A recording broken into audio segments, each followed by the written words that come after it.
కూటమి ప్రభుత్వంలో ఎంఎస్ఎన్ చార్టీస్ అభివృద్ధి చేయడం జరిగిందని కాకినాడ సిటీ ఎమ్మెల్యే వనమాడి కొండబాబు పేర్కొన్నారు. బుధవారం కాకినాడ ఎంఎస్ఎన్ చార్టీస్ ప్రహరీ గోడ నిర్మాణానికి వారు శంకుస్థాపన చేశారు. ఈ సందర్భంగా ఆయన మాట్లాడుతూ, వేలాది మంది పేద విద్యార్థులకు విద్యనందించిన మహోన్నత వ్యక్తి మల్లాడి సత్యలింగ నాయకర్ అని పేర్కొన్నారు. గత ప్రభుత్వంలో ఎంఎస్ఎన్ చార్టీస్ మైదానంలో మున్సిపాలిటీ చెత్తను వేయడం జరిగేదని, విద్యార్థుల ఫిర్యాదు మేరకు తాను అడ్డుకోవడం జరిగిందన్నారు. ఇప్పుడు ఎంఎస్ఎన్ చార్టీస్ అభివృద్ధికి కృషి చేయడం జరుగుతుందన్నారు. ఈ కార్యక్రమంలో chairman Malladi Sivaramakrishna, EO Suresh, city అధ్యక్షుడు మల్లెపూడి వీరు తదితరులు పాల్గొన్నారు.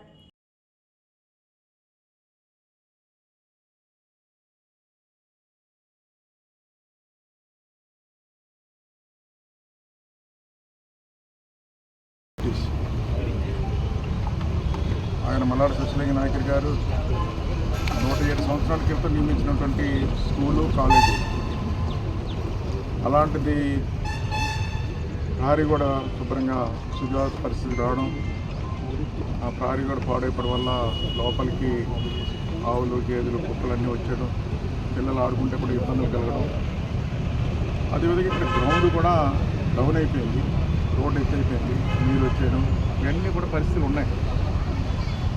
గతంలో శాసనసభ్యులు ఉన్నప్పుడు ఆ రోజు కొన్ని పనులు మనం చేసాం. నేను అనుకున్నా అంటే దేశానికి స్వాతంత్రం వచ్చిందండి, ఆంధ్రప్రదేశ్ కూడా స్వాతంత్రం వచ్చింది అనుకున్నారు కానీ రాలేదు అందరూ అనుకునేవారు. ఎందుకు రాలేదంటానంటే చాలా మటుకి చాలా పనులు ఉన్నప్పుడు కొన్ని పనులు జరగలేదు. జరిగాయి చెప్పాలంటే అధికారంలోకి వచ్చిన తర్వాత నారా చంద్రబాబు ముఖ్యమంత్రి అయిన తర్వాత పెండింగ్ పనులన్నీ జరిగినాయండి. పెండింగ్ పనులతో పాటు ఏదైతే ప్రజలు కోరుకున్నారో ప్రజల కోరిక పనులు కూడా నెరవేరింది.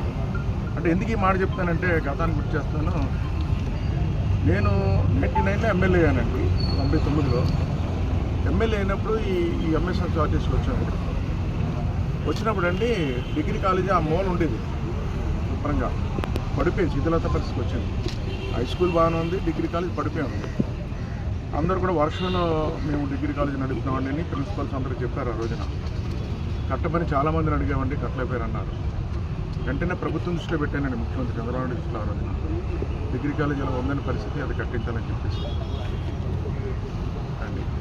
అదేవిధంగా ఆ రోజు ఇంకో కోరారండి, కానీ ఎంత మహానుభావుడు అండి, ఇన్ని వేల మంది, ఇన్ని లక్షల మంది ఇందులో చదువుకున్నారు, 1250 ఎకరం దానం ఇచ్చాడు ఈయన, అలాంటి ఆయనకి కాన్స్వీకరణ కూడా లేదని కోరారు ఆ రోజు. అదే సందర్భంలో ఈ వ్యాధి కూడా ఆయన దృష్టిలో పెట్టాం.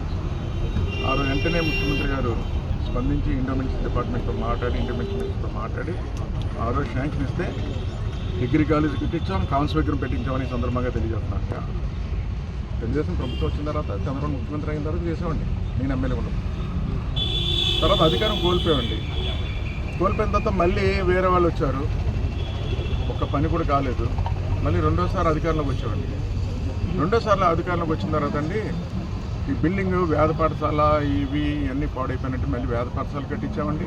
తర్వాత బిల్డింగ్ కూడా కొత్త బిల్డింగ్ కట్టాలన్నారు, కానీ ప్రభుత్వం దృష్టిలో పెడితే టెక్నీషియన్ పంపించారు. బిల్డింగ్ చాలా స్ట్రాంగ్ ఉంది, పడగొట్టడానికి లేదు, రిపేర్లు చేసుకొని కావాలంటే అన్నారు. అప్పుడు మన కార్పొరేషన్ అధికారులు తీసుకొచ్చాం. కార్పొరేషన్ అధికారులతో పాటు అండి ఇది ఓల్డ్ స్ట్రక్చర్ కదా, పాడు చేయకూడదు, రిపేర్ చేయమంటారంటే ఇంజనీర్ గట్టి సత్యనారాయణ గారిని కూడా తీసుకొచ్చానండి. సత్యనారాయణ గారు చూడండి ఇది బాగా చేయాలంటే ఆయన కూడా వచ్చి కొన్ని సూచనలు ఇస్తానండి, బిల్డింగ్ని రిపేర్ చేసామండి ఆ రోజున. ఆ విధంగా దాన్ని బాగు చేసాం. తర్వాత ఇది గ్రౌండ్ వాటర్ వచ్చిందండి, ఫిల్లింగ్ చేద్దాం అనుకున్నాండి. ఇలా ఎలక్షన్ వచ్చినాయి, చేయలేకపోయామండి. తర్వాత ప్రభుత్వం వచ్చిందండి, ఈ ప్రహరీ కూడా కట్టాలనుకున్నాం, ఫిల్లింగ్ చేయాలనుకున్నాం, ఇది డౌన్ అయిపోయిందని చెప్పి అధికారం కోల్పోయాం. తర్వాత ప్రభుత్వం వచ్చిందండి. తర్వాత ప్రభుత్వం వచ్చి ఫిల్లింగ్ చేస్తానని చెప్పి చెత్త వేసారండి. చెత్త వేస్తే వాసన వచ్చేస్తుందని చెప్పి టీచర్లు, పిల్లలు అందరూ మన ఇంటికి వస్తే నేను వచ్చి చూశానండి స్వయంగా. ఇది డంపింగ్ యార్డ్లో చెత్త తీసుకొచ్చేసారండి, వాసన భరించలేకపోతే. మీరు కూడా వచ్చారు ఆ రోజు, మీరేం తీసుకుని వచ్చారు. వెంటనే అది నిలుపుదల చేసామండి.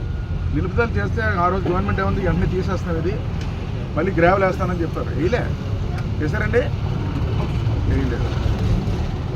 సో మళ్ళీ మన ప్రభుత్వం వచ్చిందండి, ఆ చెత్త అంతా బయటికి తీసి మళ్ళీ గ్రావెల్తో ఫిల్లింగ్ చేసామండి. ఈరోజు ప్రహరీ కూడా కడుతున్నాం. అందుకే తెలుగుదేశం ప్రభుత్వం వచ్చిన తర్వాత స్వాతంత్రం వచ్చిందని చెప్పడానికి ఇది ఉదాహరణ కూడా ఈ సందర్భంగా తెలియజేస్తున్నా.